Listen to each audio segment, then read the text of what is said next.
Welcome everyone to the Game Dev Discussion Podcast. This week we have Andrew Harrington on. I've been a big fan for a long time. Inspired me to do a lot of my own materials and stylized stuff.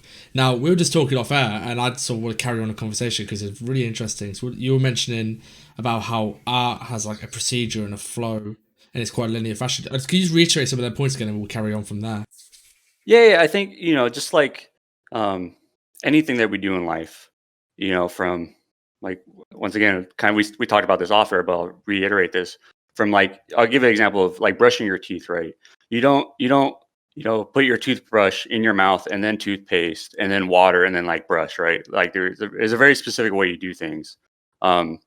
Game art development is not, it follows its own structure and its own way of doing things. And I find that a lot of artists, they get frustrated with either their process or their end result because they don't understand the process in which game art development like should be followed, right? Or at least like the large structure of things should be followed. And they do things out of order, and that just has kind of a domino effect of especially when you're building an environment, of the entire scene. Because if you tweak post process super early, that it's going to affect your lighting, that's going to affect your texture balances, that's going to affect kind of like the entire process. When like it's called post processing for a reason, because it's supposed to happen at the very end, right? So I think that's kind of like one of the traps that we as artists fall into, because we want to just like get in there and like tweak all the knobs, and we want things to be super pretty and look super good right off the bat, right? But if you trust in the process and then just follow the process for 90% of the development of your project or your like personal project or whatever, it's gonna look like crap, right? Until the very end. That's why I always tell like new artists coming on or that I'm working with, I'm like, dude, this is gonna look terrible until we're like 90% done. And then but if we follow these specific gates in the development process, by the time we're at that 90%, it's going to look awesome. It's going to look amazing. And you're going to have like a stress-free development life doing it, right? Because things are going to work. It's kind of the same. So for me, I see it with lighting and the post-processing is one way of doing it. It's also like when you're just blocking out a scene. I used to have a bad habit in my early projects where I'd kind of start block out and then I'll just start making props and materials without finishing my block out, without working out my compositions. And it's like the end product ended looking crap. And until you work like sort of go respect the process, even though you hate blockouts, just do the blockouts, like go through the procedures. Because like you said, like by getting towards the end, it's like it all starts to come together when you wrap up towards the end. You said something about like stylized artists hate Unreal. Like I've heard that quite a few times. Yeah. Could you just explain from your, because you are a stylized artist, like where that comes from? And I don't think it's a, what's the word? It doesn't have to be that way. It doesn't have to be this love-hate relationship. Right. Yeah, I think, and I think hate's probably a strong word. They dislike or they find it frustrating working with Unreal, because they find themselves working against the engine, because they have this certain mindset that that Unreal's meant to kind of achieve this one type of look, and I find that they find it frustrating because what they see like either in Photoshop or in Substance Painter isn't exactly what they see in the engine. And they don't understand, well, that has all to do with your lighting, that has all to do with your texture values, what cue map you're using, what post-processing you have in your scene. So I think they get hung up on these little nuanced things, and it all kind of builds up throughout the development process.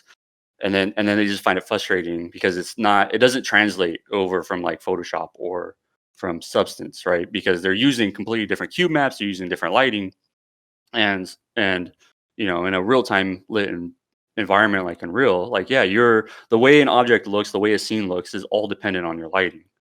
So if you notice with Marmoset, when like I've had a couple of mentees where they're like their prop looks amazing, and because Marmoset's quite simple. It's like HDRI, put some highlights in, kind of all your post processing is really simple. It's all like condensed. Whereas Unreal is like it'll just break if you haven't got things set up correctly. It'll just break. It'll look crap. Right. And I've found like a lot of younger artists, they kind of like, hey, I've got these amazing assets, and they look really good in Marmoset or in Substance Painter Viewport. But like, okay, now we get into the engine. It's like, oh, it doesn't look good. Like the engine's just crap, or like I can't use it. And it's like, right. And I find Unreal, although it's the more forgiving of the engines, it's still pretty brutal. Like if you don't know what you're doing, you just twist some knobs and nothing works. Right. Well, the reason why it looks good, like in Substance, right, is because you're using a specific hue map. Mm-hmm. You have very specific lighting in there. You may be using a different shader type in Substance, right? And unless you bring that stuff over 1-to-1 directly into Unreal, it's gonna look different. So I always tell artists, like, get it in Substance to look correct.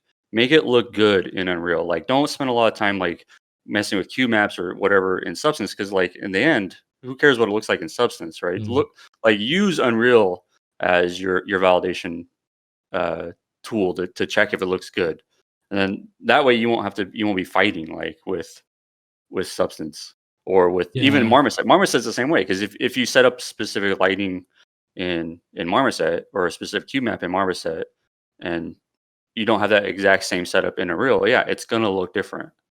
And like those tools are just in game development, right? Those tools are mainly used just to as a starting point when you really should be finalizing and validating your assets in Unreal. Well, it's also materials. It's really hard to, outside of the engine, it's hard to see material in the scale and context you're going to be using it. You know, if you make this really nice matte ball of like, I don't know, a brick texture or ground texture, and then you throw it into the engine, it's like, okay, on the matte board it looked great, and like on a 2x2 plane it looked pretty good. Right. Okay, now it's tiled across this whole wall or this whole ground. Yeah. I could see the pattern really easily, and it's like, okay, now we're going to like work how we break this up, because it has to first, and you're like right at the end of the process, and you got so much stuff you have to go back and fix that you're like, oh crap, okay, I have to go back and fix this all now because I never once checked in context how this is going to look. And that's a massive hurdle, I think, because it's really hard, because you get like, I find the materials that look good in the game engine don't necessarily look great on the matte ball or like the classic designer renders. I know I struggle with that in the past. I'm like, well, it's funny. Too good. That's a funny point you bring up, because like if you notice, like with a lot of my materials or my matte balls, like they're very simple like objects, just like brick, wood. You know, I think the most complex one I have in there is like a trim sheet that I did for Darksiders Genesis, but those are very simple for a reason, because they're meant to be used in game, you know, actually, and to work in game. It's one thing to make like a super nice looking matte ball, you know, in Designer, but then like you said, like you put it on a wall and it just like tiles crazy, or it just doesn't work, right? So I think there's also something to be said to like kind of making materials that look cool on a matte ball to show that your technical skills of it, and then making materials that are probably more simple and maybe meant to be used with other materials like a brick and a plaster and a cracked plaster or a mud, and then having those actually be utility textures that you're going to be using in engine, right? So it's almost like there's two separate things there, at least in my view. I think production and personal art, basically. Yeah. Well, it's like one's like displaying your skills. Like, hey, these are some of the cool things I can do in Designer. Like, these are some of the technical skills I know in Designer I can display. Excuse me. And then there's more of the production side, like production side of things, where it's like, hey, these may not be the most awesome materials that stand alone, you know, by themselves, but when you put them in game and look how I'm blending them together and I'm using them actually in a game production side, like then this turns into, you know, this big huge scaling wall that I can build. And you don't see a lot of those repeating patterns because I'm using blend textures or Z-up textures or whatever. So yeah, I think you know, it's kind of funny to see. I see all these like really cool, awesome materials on ArtStation, but I'm like, well, those are cool, but I can't really use those in a game, right? Yeah. Yes. I've found that, so like it's been funny because I've been leveraging like in all my time I've been doing like I did a load of 100% designer materials, and it was just kind of like, this is really hard work, man. And I'm trying to work out like leveraging other software, so like I'm doing Blender, Marvelous Designer, ZBrush, because it's like in production, it's like we just want to get a job done to the best quality. We don't really care about this 100% designer tag. It means nothing. Right. Yeah. But I find the skill which I've been really like appreciating when I see materials now is when I'm like, you kind of alluded to it, is like materials that go together. You show cohesion across like multiple surfaces that belong in the same biome.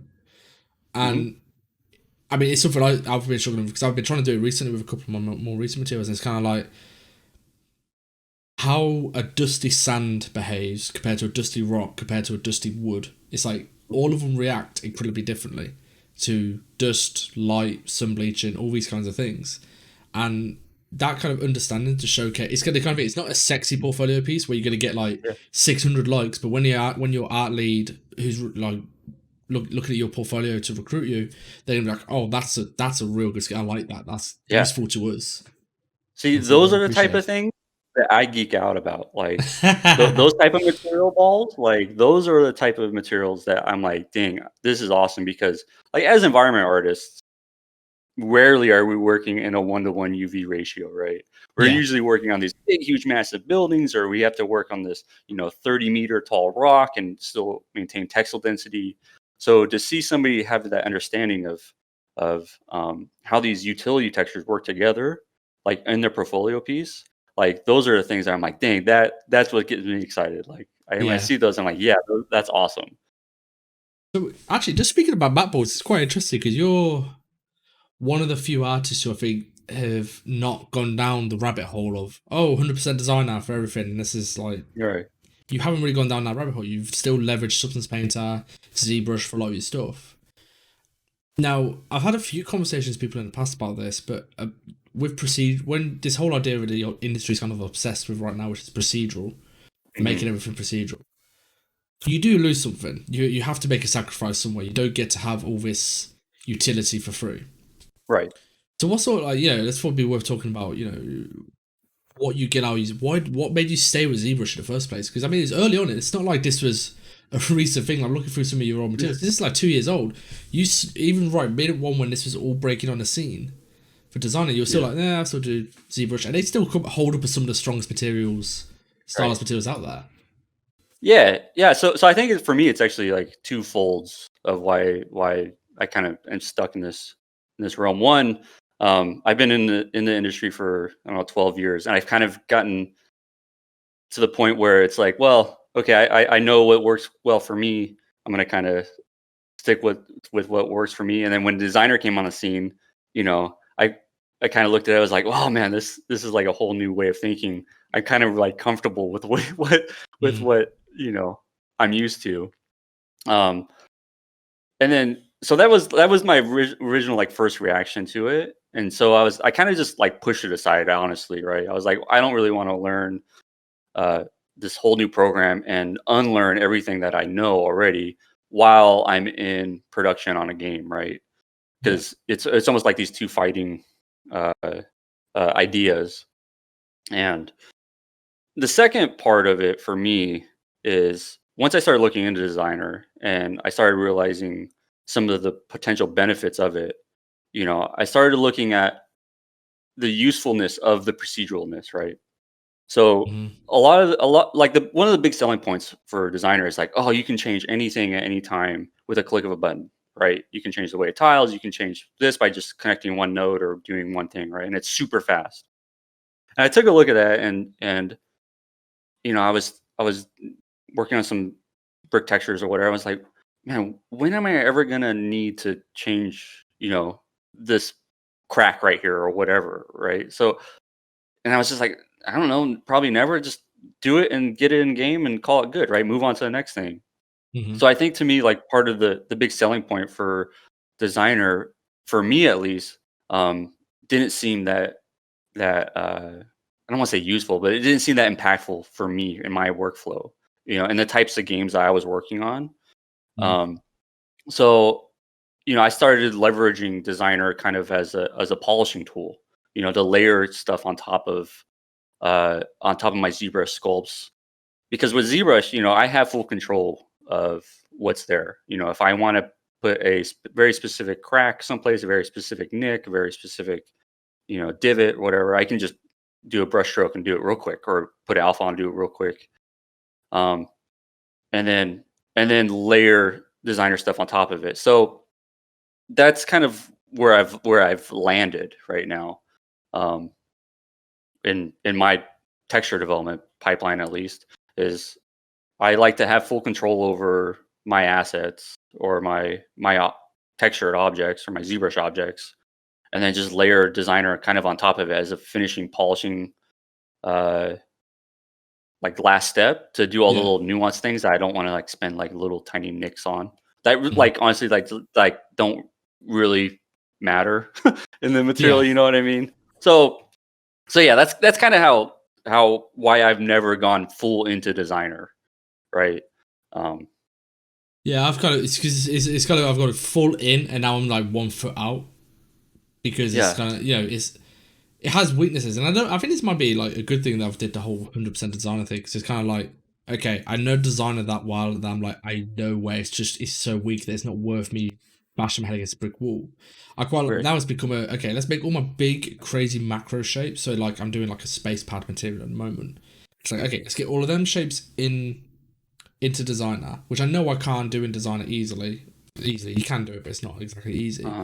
And it's like, okay, I know I'm going to need, like say a brick wall for me.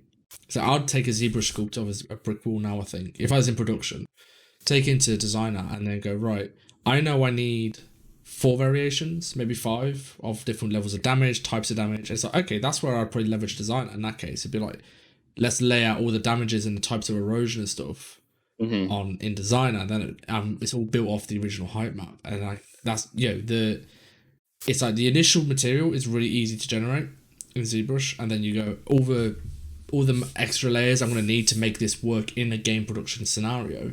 Right. Will start to apply then. The only thing I find with, I think, people learning ZBrush now, like, and this is, and actually, I might be wrong here.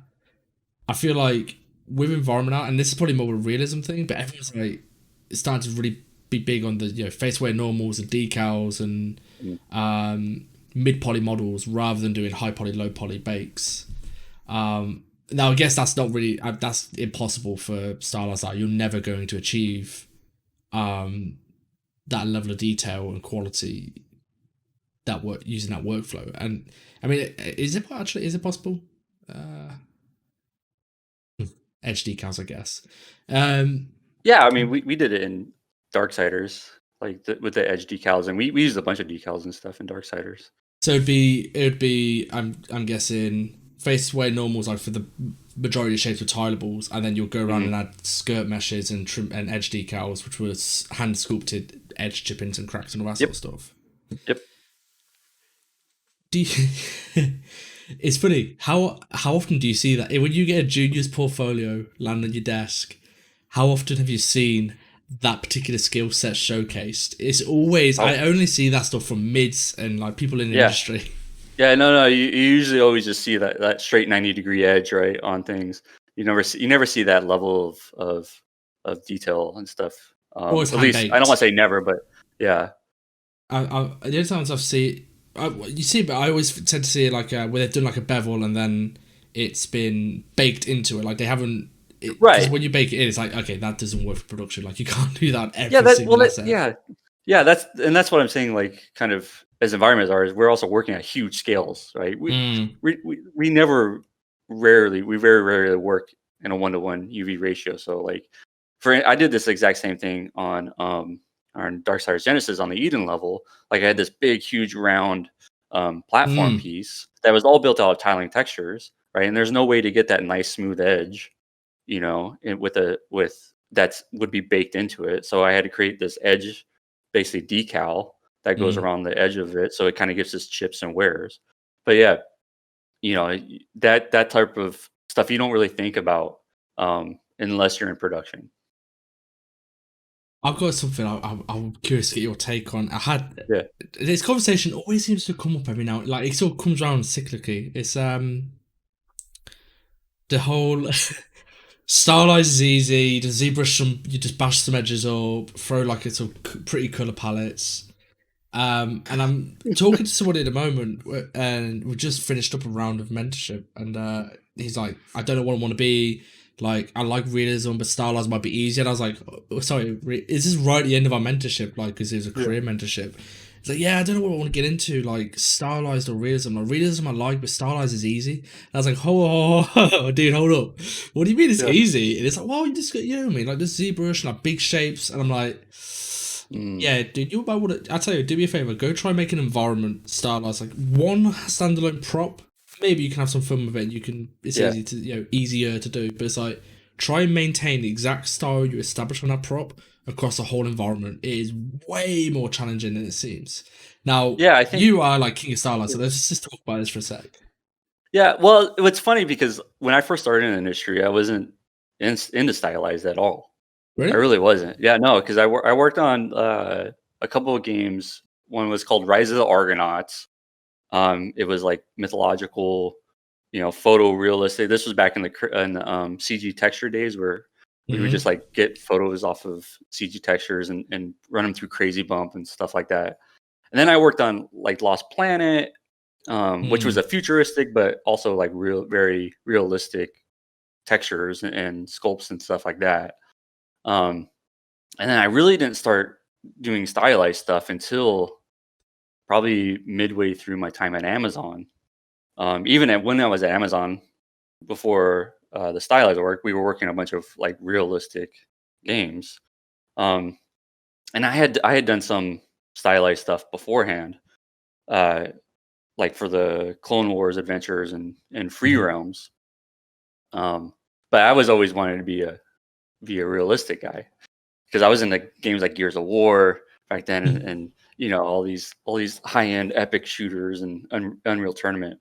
But anyway, so I've had the benefit of doing both, and from my experience, I find stylized art to be, I don't know if difficult is the right word, but way more challenging, and you have to think about every single aspect of your environment, and you have to reinvent everything, right? That's the whole point of stylization, right? Is everything's got your own flair, your own personal touch to it.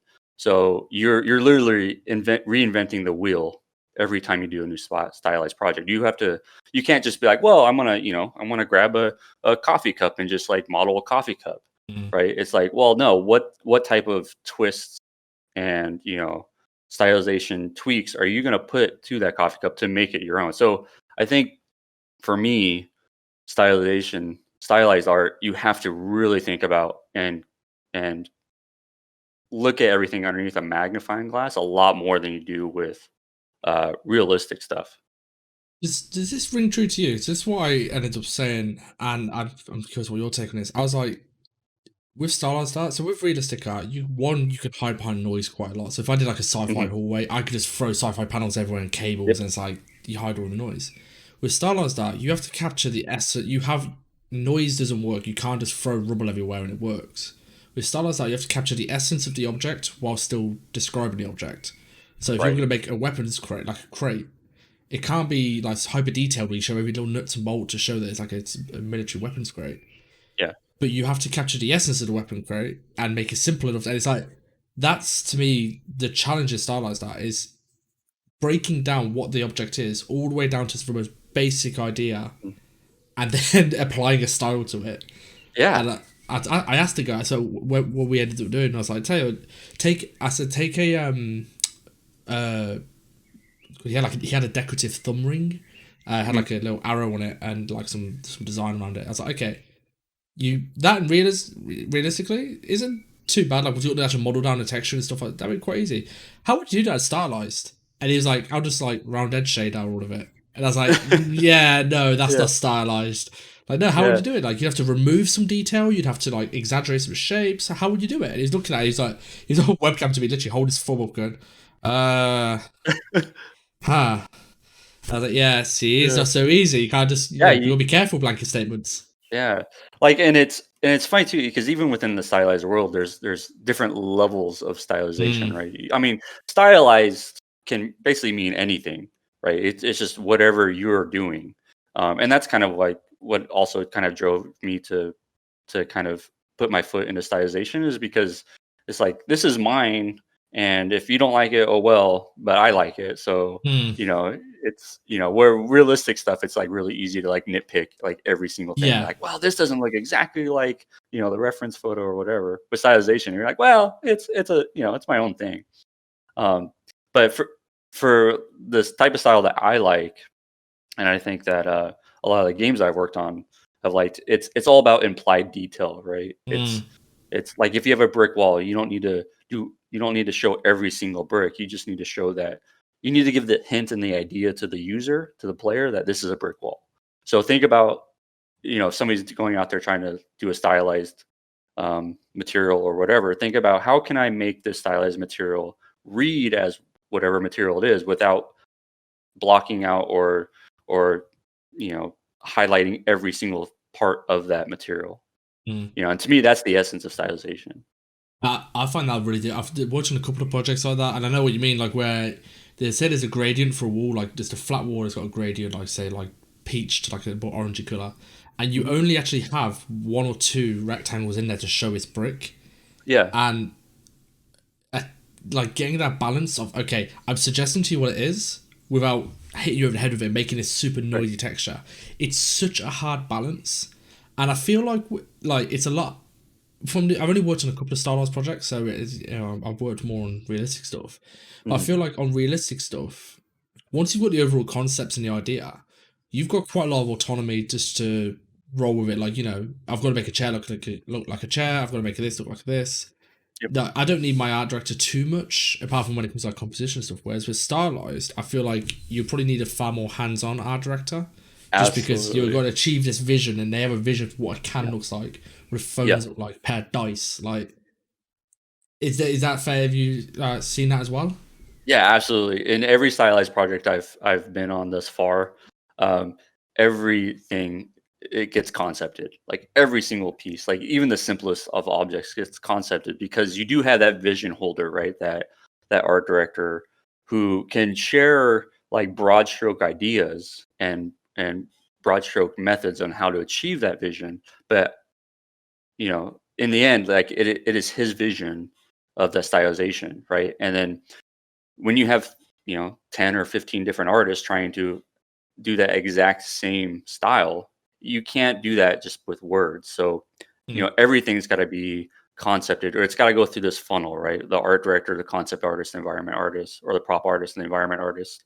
So it's got a unified stylization, so you don't get all these different things. So that's why you guys had so much concept art, like Darksiders. I remember thinking, dude, there's so much. It was great. I love it. I love that. It's my favorite concept art. But I'm like, that's a lot of concept art.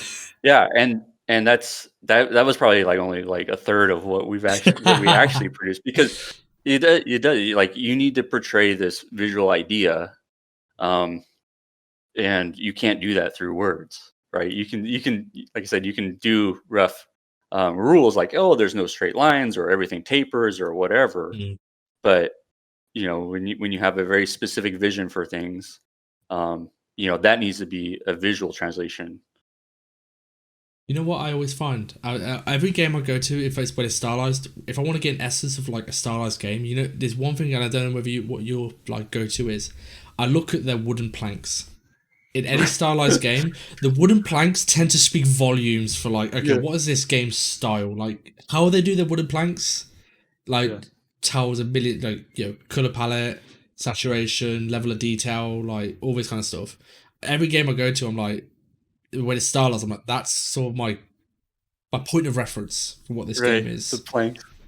It's the same. Like, there's the one which I saw, which was really nice, was it was League of Legends, where like, so they've got a fantasy element, and they have like, rather than have wood grains with the swirls, they have like really big, like elaborate swirls in the grain, and it's like it just gives you this fantasy feel to it. Whereas like, so I look through some of the Darksiders stuff, it's very grisly and gritty and edgy and torn, and it's like you get this vibe for the world.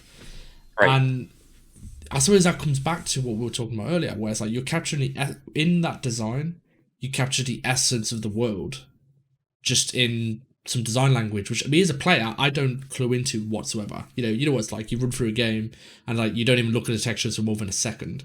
Right. I think you do pick it all up subconsciously. At least I hope they do. Be upset. I don't really play games too much. Well, it all fits in with the theme, right? Like those shape languages and those detail languages, those should fit into the bigger picture of the environment. Where, like for Darksiders, we were talking about, we have things that were really gnarled and sharp and dangerous. Well, that fits in to the lighting, to the atmosphere. It all works together. To give you this feeling of like of something dark and scary and treacherous. Where like League of Legends, everything's curvy and stuff like that, but they also have bright lighting, they have large shapes, they have colorful or whimsical silhouettes, so it kind of all fits into the ecosystem or their whole design visual language of the project. Where you may not see that little tiny swirl, but it fits in with everything. It doesn't break. I guess it's that idea of it doesn't grab you, because it's kind of like, I guess with all of what we do as environment artists, and it pains me to say, is that you almost don't want to notice the environment. You don't want to notice it as a player. You don't want to notice terrible textures. You want to just accept it. It's like bad type. I always use this analogy. Bad typography, you notice, or bad UI, you notice. Good UI, good typography, you don't notice. You don't pay attention to it. It's just you accept it subconsciously. And I guess that's the same with stylized stuff. Always micro little details. It's like I don't notice that swirl. I just accept it. Which is what you're trying to get at, I guess. Do you know who the only people that notice that stuff are? Artists. Other game artists. Yeah. Dude, we're doing a bit at the moment, and it's like Tim Simpson's my art director, and he's like, I was working on this little bit, and I was going like really added detail to like have these really elaborate routes, and he's like, look, you're literally, this is a connector area, you're gonna run through here, and the only person who's noticing this is you. And I'm like, yeah, you're right. Yeah. And that's the difference between like production and personal art, right? Is like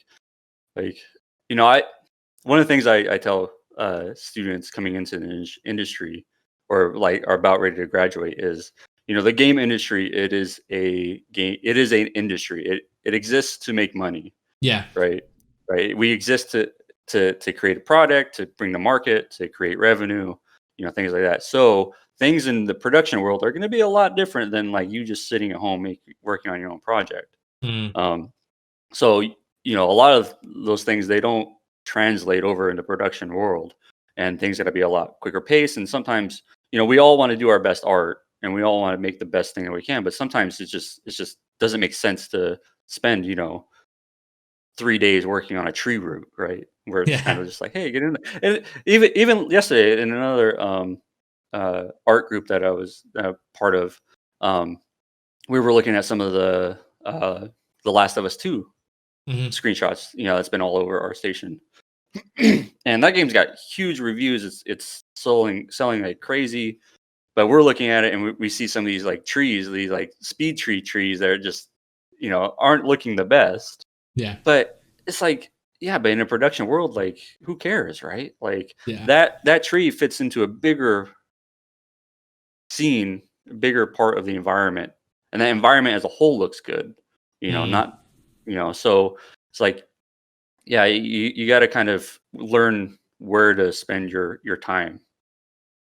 No, it's actually, it's funny. I was talking to Randall Mackey. He's worked with me at our station previously, and he's now high res, and he works obviously in game art. But he's always said he's always preferred working in film, because you dictate what the audience sees. Like in game art, you have to lead the player, but the player can always go off on a tangent and go look at something ugly which you don't want them to look at, or not look at the thing you spent all your time on. It's like, whereas in film, you get to tell them what to look at. I get to spend all my time on that tree root because I'm going to make that shot. You're going to look at that for like 4 seconds before we move on.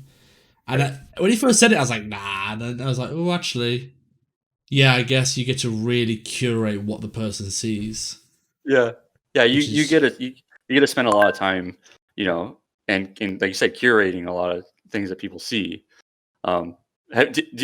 on the other side of that, I've known some guys that also work in film, and they're like, yeah, but we have to do it probably 3 times as fast as you have to do it. I've seen some of the turnarounds. It's pretty it's pretty ludicrous, actually. Yeah. Some of the turnarounds, but then it's really weird. I don't know how much. I've only spoken to a few film guys when I was at Vertex this year, and it was like it was kind of, they have to get areas done. So in terms of the time they have spent on an area overall, they have like way less time on like a shot. However, they're also able to cut way more corners because oh yeah, absolutely. Like, I mean, I'm having this right now, and I've got like a ridiculous bug list because it's just like the player can break things. The player can jump on the thing they shouldn't be jumping on. It's an interactive medium, and it's like we may not spend as like in terms of time allocated. It's like, okay, yeah, you probably have less time in film, but then we have our bug fixing time to go back into them areas and fix all that stuff. Yeah, and it's a pain in the ass. Yeah, it's like I said, it's an interactive mean, and once it's in the player's hands, like you have no control over it, right? Yeah. So it breaks my heart, man, when I'm just like, I was watching. In fact, no, actually, I will say it's fun. There's a few YouTubers I watch, and not on like my games, but like when they stop and appreciate sometimes. Like I was watching Coke Carnage play the Resident Evil remaster, and he stopped. Basically, there's like this bit where there's like some shutters and there's like a puddle, but there's like a torch, like a flashlight, like left on the side, like glancing over the reflection. And he just stopped and just looked at it, just like, damn, they've obviously thought about where that torch was and where that reflection was, and that's really nice, man. And he's not an artist, like he's not involved in the games industry whatsoever, but he stopped to acknowledge it, and I was like, huh, that's nice. It's rare, but when players notice them little details you make, and then they're like, and then you can see the penny drop in their head as well. It's like, holy shit, they're doing this all the time. Right. And then they sort of consciously stuff in that particular stream. He was like just calling out all these little things he was noticing, and it's like, oh shit, these guys are doing this every opportunity. They're like curating and tweaking and considering things. Yeah, trying to tell a little story or something, right? Like I think that's our biggest job as environment artists is to take all these blocks and crates and barrels and stuff and try to curate some sort of story of what's happened in this environment. My favorite one for that was have you played The Division 2?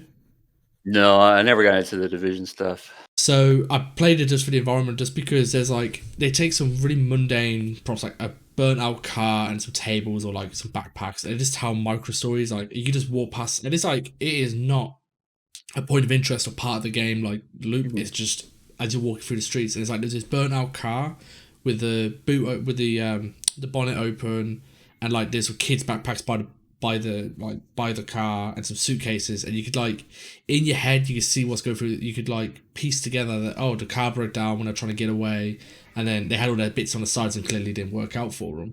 And I'm like, how many of them little stories, especially in a game like that which is so big, it's like, God, how many little stories are there like that? And that's I go back to that game every now and then just for like the gameplay. For me, in terms of looter shooters, I'm always going to live and die by Borderlands. But like that, what's the saturation of story always impresses me. That's why I always like it when artists like take an environment and tell little, like just little nuanced stories like that really don't impact things. But those to me feel like the artist is invested into that environment. Yeah. Right. They want to tell like their own little story, or it's a little bit of them breaking through. Right. Because it's funny, like one of the misconceptions people have about the game industry is like, oh, well, you can, you're an artist, you get to do your own thing and, tell your own story or make your own art and whatever. It's like, well, not really in the industry. No. Like you're more than likely working on the behalf of somebody else's vision, somebody else's agenda, whatever. So anytime when I see like little stuff like that, I know that, hey, that artist kind of like put a little bit of themselves into that. So that stuff is always really cool. Yeah, I don't know about you, I think in fact, this is probably every environment artist. It's always like when you get given a big area and you have like this overarching narrative, but in terms of the actual area, it's like, okay, but what was this area? Who lived here? What was it for? what happened here, what did the day-to-day life look like. All these little things inform your design decisions, and then that's what I suppose they're the opportunities where you're right, you are normally acting on someone else's behalf, but that's where you get to put your stamp and go like, that was part of me, goes into the game. Yeah. But you get to they craft them areas. Yeah. I just want to circle back to stylized art for a minute. Sure. Yeah. What for you? I mean, you've like I said, you've done both realism and stylized, but like more recently, it's been mainly stylized. What's like your favorite part of what's that's unique to stylized? And like just to give an example, like I'm looking through your stuff at the moment with the Dark Side Genesis, and just the freedom to play with color palettes because you're in stylized, you get to just throw really exaggerated colors in there. And for me, that's what I've always loved about stylized art. Is like it's the color theory you get to go to town with. But for you, like, what's the unique part of stylized art that you just really enjoy? Like for me, it's that there really aren't any like big limitations on you, right? You can go uh, kind of wild with the exploration of stylized art. Um, in terms of like, because I'm such a big picture guy. I don't tend to nitpick the little tiny like props and things like that. Um, what I'm concerned about is the big picture as a whole. So Mm. with stylized stuff, I find that you can go a lot larger than life than you can with realistic stuff. So like for like in Darksiders, for instance, like Eden, like is this big, huge uh, like metropolis or a city that's kind of built into this mountainside with these waterfalls Mm-hmm. and you can kind of break the realms of reality a little bit, and you're not kind of put into this box of like, well, I need to make a city, with apartment buildings and a fire station and stuff like that. So things don't have to be so grounded. Um, so for me, that's kind of liberating as an artist, is that I don't have to create even with mundane props, right? Like Mm. boxes and crates, like I can those are kind of exciting for me to make because I know that Yeah. it's going to be a little bit different every time, right? It's not going to be like the same box and crate that I've made 50 times or whatever. Is everything's a little bit different in stylization art. I love seeing the crate is the go-to starting point for every stylized artist, like Oh, first absolutely. prop. And I Yeah. love seeing like just the subtle little differences on what if you search into ArtStation. We did this when I was talking to an artist for a learning course. We're talking about stylization, and it's like search crate stylized crate into ArtStation, learn it into ArtStation. Mm, You'll see a ton of different versions. And you're like, right. oh, okay, that's a really interesting detail. Oh, they've got like that little thing to set it aside, and I'm like, man, it. When you're working realism, that's where like I think the it sucks a little bit. Where it's like, okay, I've made one crate. I don't really need to make this crate again. Like Right. it works. I can tweak the textures to kind of match the wheel they're going into, but it's like a crate's a crate. I can't really, Yeah. you can't reinvent the wheel with that one. Right. Um, but yeah, I do. I can see what you mean when you say it's Yeah. liberating. And What? it's also like for me, like stylization stuff just has so much more character to it. Yes, Like 100%. the shape languages, the like I said, the big picture stuff, the lighting can be way more dramatic. It can be way more colorful if you want. Um, so it's just more, you know, more about the big picture stuff. Okay, but what's the flip side then? What's the thing you struggle with, or the thing that's a frustration when you're doing stylized art? Just everything gets nitpicked. like like not like half jokingly, like yeah, Yeah, yeah. things get put underneath a microscope because you're doing stylization art. But it's also like honestly with same thing like happens to like writers or whatever. You get kind of creative blocks, Mm. right? You fall into these these spaces where you're like, man, I don't know how to reinvent the wheel this time, or what am I going to do different to this brick than I did to last brick? It would be nice to just make a brick, you know. So I think after doing it for years and years, you kind of like fall into this like creator block, you know. Um, so but then that's where I think you kind of rely on a lot of other people's input. You're like, hey, Mm. I'm having a hard time with this. Let's bounce some ideas off this. How can we make this different? So and then you eventually work yourself out. But yeah, I think it creating a style is hard, because you have to do something that's unique. You have to reinvent the wheel. When it would be nice to be just like, hey, I don't know, I'm just gonna make a tire and then move on, make something else, right? So I think those are kind of the hard parts of stylization. Dude, so we're gonna have to wrap up. I think this has been great. I wanted to speak to you for so long on the podcast. Like, Oh yeah, when I started this, like, I need to get Andrew on at some point. I need to get Andrew on. Everyone is listening. Remember to like, share, subscribe, because the more you share and the more this podcast gets out there, the more people get to hear some of the great information Andrew's sharing. But dude, thank you so much for coming on. This has been an absolute blast. Yeah, absolutely, man. It was a pleasure being here, and let's do it again for sure. Definitely. We get the Airship Syndicate guys all on the podcast together, doing this topic of stylized art. Oh yeah. Battle someone about we'll have a realistic artist and a stylized artist. And go compete. No, I'll play referee. No. Yeah. But anyway, I'll catch you next week, guys.